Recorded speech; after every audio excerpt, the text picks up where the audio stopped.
we get a lot of, I don't know, support and a lot of shit for some of our movie takes here, right? So I thought, Adrian, it would be fun to go through what we consider our Mount Rushmore of comic movies. Okay, so I said top 5. I don't know how many faces are chiseled into Mount Rushmore. Is it 4 or 5? I don't.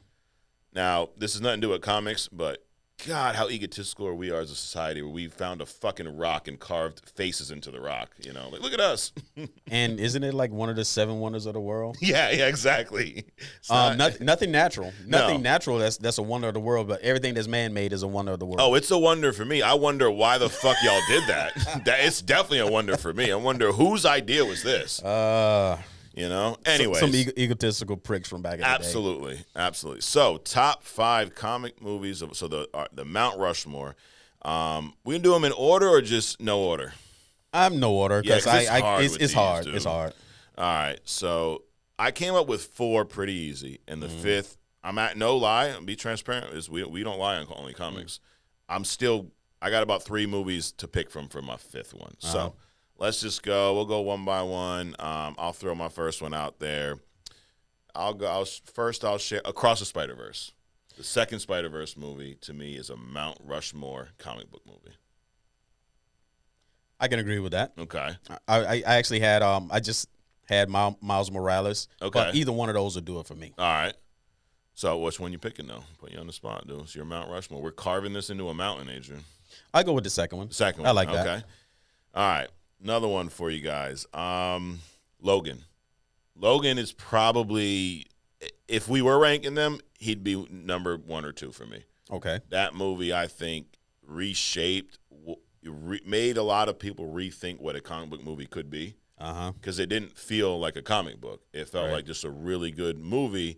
Now, it did benefit from having, and it's hard with comic movies because, like, it did benefit from having this X-Men history of movies prior to it. I don't know if it would have had the same impact if there wasn't a history, but I think the way they handled that character, the character arc, just, you know, the stuff with Xavier in it, it felt grounded too, which I'm a big fan of. I tend to get a little tired of the whole every movie and every show, the entire universe is at stake. Right. At some point, it's like, you know what, just screw the universe, dude. Like, Right. So that'd be another one for me. So far, Across the Spider-Verse, Logan. What you got for number 2 or another one? With that kind of vibe, I got Blade, Okay. the first one. Yeah. Because, you know, like the rest of the universe, we're all enamored with vampires, right? So, and also when that movie came out, it was before all of this MCU stuff, right? So it was just like this kick-ass vampire versus vampire movie. Yep. And Snipes did a good job. He did. You know, pulling that off. Yeah. So it's a little old school, and it's definitely not visually effect driven. Right. But it was a entertaining storyline with all the elements in it that I liked. You know, the vampire, the action, the martial arts stuff, and it just made sense to me. Yeah. So that's my second pick. Did you ever read Blade comics prior to the movie? Nope. No. Never even heard of them before then. No, me neither. I just like the movie. Yeah. Gotcha. All right. So far you said Across the Spider-Verse, Blade. I said Across the Spider-Verse, Logan. Another one for me. You might laugh at this one. The Batman. The Batman, the movie with Robert Pattinson, came out last year. To me, that movie, I think I said this before on the show. It is the most true to comic take on Batman, Gotham, the whole universe, and it's been my favorite take. I feel like I love The Dark Knight. This was hard for me. I had those two, you know. But what I'll say about The Dark Knight is, if I ask anyone, Adrian, what is their name a favorite line, favorite scene, favorite this from Dark Knight, 99% of the time it's going to be something based around Heath Ledger's Joker. So I feel like the movie gets some unwarranted praise because of how great Heath Ledger was. Right. Not to say the rest of the movie was bad, but the Christian Bale portrayal of Batman, not my favorite. It was okay. Not my favorite. So I think that movie it's held in a light that is unwarranted, I believe. I think it's a great movie. Don't get me wrong. I love the movie. Right. But as far as comic book movie, Mount Rushmore, I'm throwing the Batman up there. I love how I love the atmosphere of the movie. I love the look, the feel. I love the length. It was a 3-hour movie that didn't feel like 3 hours to me. Mm-hmm. I love that we actually got to see Batman. Like, we always hear he's the greatest detective, right? Right. We got to see him do more detective work in that one movie than we have any other appearance. Right. He didn't have the benefit of Lucius Fox to help him out. Right. You know, it was gritty. It was grounded. It was what I just said about Logan. Batman wasn't trying to save the whole universe, dude. Local. He was trying to save these people in this, arena in Gotham while it was being flooded. Right. Very grounded. Keeping it local. Yep. So I love that. So that's my third one on this list. My third one is also a Batman Okay. movie. George Clooney. No, not at all.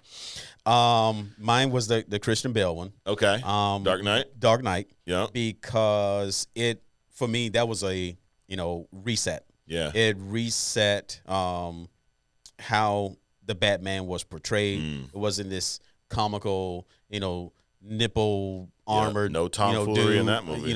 Kind of a show. So I'm gonna go. Christian Bale is my favorite Batman, Bruce Wayne combo.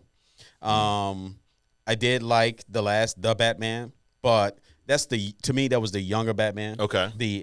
Before he got into I Am Vengeance kind of a deal. He just kicked ass and took names. Yes. But the Christian Bale was the more polished Batman. Okay. So you like that polished Batman? Yeah. Now you're not offended that we didn't agree? Not at all. I might think about it later though. Yeah. No, it's what we do. Who cares? Right. Right. That's mine. That's yours. Yep. All right. My last one. God, I got three. Funny thing is, you can even see my notes if you want. Dark Knight is on here for a third potential. Right. This is what I'm struggling with: Civil War, Dark Knight, and No Way Home. 3 movies that I absolutely love. I am going to go with Civil War. Okay. Yep. Okay. I absolutely love that movie. I think it is the perfect MCU movie. I think if someone asked me, why do you love comic book movies? Give me one movie to watch to show me why. It's Civil War. Right. Because it has a little bit of everything. It has major conflict. You have 2 sides that don't agree. Reminds me a lot of some of the X-Men comics where Magneto and Professor X, their mission is kind of the same, but they go about it in different ways and they disagree. Right. We got to see that with Captain America and Iron Man, right?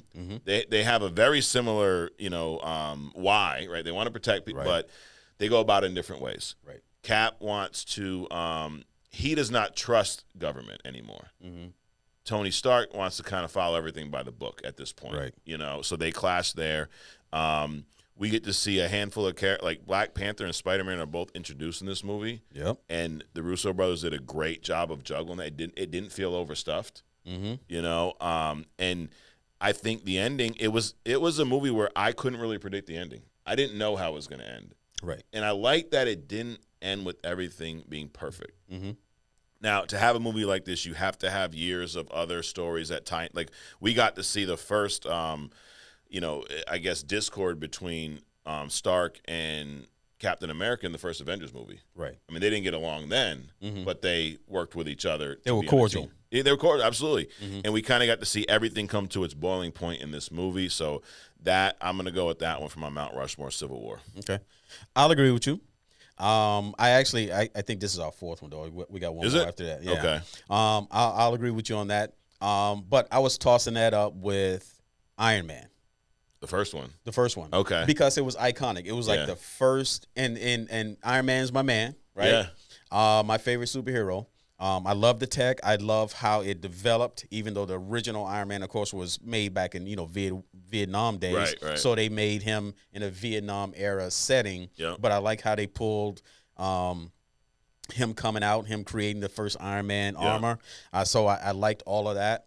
But I'll go with Civil War. I agree with you on that. Yeah. See what we just did? We Look at that. disagreed. Right. Then we agreed. Yep. No That's one's how it works. upset. We're good, know. Didn't break out into a sweat. No, but I think, my 5 were Logan, Cross the Spider-Verse. Oh, I do have one. Did I say Infinity War yet? No. Shit, I just spoiled it. There you go. There's my 5th. Man, Infinity War. That's my 5th one. Okay. That is now I said that, Civil War is the perfect MCU movie. but I think my all-time favorite MCU movie to rewatch is Infinity War. Okay. This movie for me had, I just said Civil War had everything. This thing had everything and then some. We got to see a badass villain. Right. Thanos was a motherfucker in this movie, dude. Like, and that, like, why you like it? It makes the story better when the villain is that ruthless, but you also understand, not that you agree with, but you understand some of his issue. Right. Right. Like, he is saying, well, the universe is overpopulated, which, we've seen proof of that if you want, right? And his solution. Now, even though you could argue you can take the stones and just double all the resources, right? Right. Maybe that'll be too much of abundance and then people won't appreciate it. I don't know. But his idea was, shit, let's just whack half the universe and whoever gets whacked. Right. And that way we cut down the amount of people and we have twice the amount of resources. Right. If you're in one of these impoverished areas, you probably think, probably a fucking good idea, right? Right. Like, now, if you're not, you're probably like, dude, that's ruthless and nasty. And then you get to see the levels that he's willing to go. And you also see him conflicted a little bit. He Right. throws Gamora off. As much as he was going to do it anyways, it did affect him Right. to the point where even when he's having these flashbacks or these kind of mental struggles, he sees young Gamora, like, challenging him. Like, so we get to see, Tony Stark almost die. Yep. It was kind of teased, right? And dude, no lie, Adrian, at that part, I almost fell out of my chair in the theaters. Wow. Because up until this, we've never really seen real big important deaths in the MCU. Right. Villains died, that was about it. Right. But when they were on, I think it was Titan, and the battle's not going the way they plan, and then all of a sudden, what's his name, Thanos stabs Stark right through his like abdomen. And I was like, oh shit, he's dying. Like, I almost fell out of my chair for that one. Wow. And then as much as, like, going into it, I was 50-50 on if the snap was going to happen. Because they did a great job. We talk about bad marketing. They did a great job of marketing this movie. Right. They showed scenes where the gauntlet was missing stones that were later in the movie to lead you to believe that he didn't get all the stones. Right. And then when you're in the movie, like, oh, shit, he did get all the stones. And the fact that they actually, like you said this a few weeks ago, that they need to be more bold in general. Right. This movie was bold. The It fact was. that they actually snapped, dude, and the snap was so awesome because Thor's coming in. He's got his new weapon. He's he ain't no rune Thor, but he's probably most powerful in this movie. Right. And he comes into Wakanda with the Stormbreaker, and dude, that thing that the little whizzes hits him right in the chest. And you're like, he's got him. Right. My man's like, you should have went for the head. Bam. Right. And then, like, dude, you could hear a pin drop in the theater. Wow. And all of a sudden they're fading off the death. So I think it took balls. It took being bold to do that. To kill off half of your characters for over a year, that's bold. Right. So that's my fifth. That rounds out. So my Mount Rushmore, Logan, Across the Spider-Verse, Infinity War, The Batman, and Civil War. Okay. What's your last? My last is no surprise, Black Adam. Okay. Not because it's at that movie's level, but because it was, for me, it was redemption for DC. Okay. Even though they shit all over it Yeah. after the fact. They screwed that up. I liked it because of the culture. I liked it because it made me a superhero by how the visual effects, Yep. I love it. It was a smooth transition. Rock did a great job, He did. of this movie. Nice little teaser at the end with Yeah, which leads to Cavell, nothing, Superman, which they 'cause- also pooch screwed that. Yep. But for me, it was more redemption for DC, and then they just immediately shit all over everything. Yep. But that would be my number 5. Wow. So Iron Man, Yep. Blade, Dark Knight, Black Adam, and Spider-Man. Wow. Nice list, dude. Across the Spider-Verse. Across the Spider-Verse. Yep. Cool. There you have it. Those are our Mount Rushmores. No, we're not going to carve them in any stones anywhere because Right. that's ridiculous.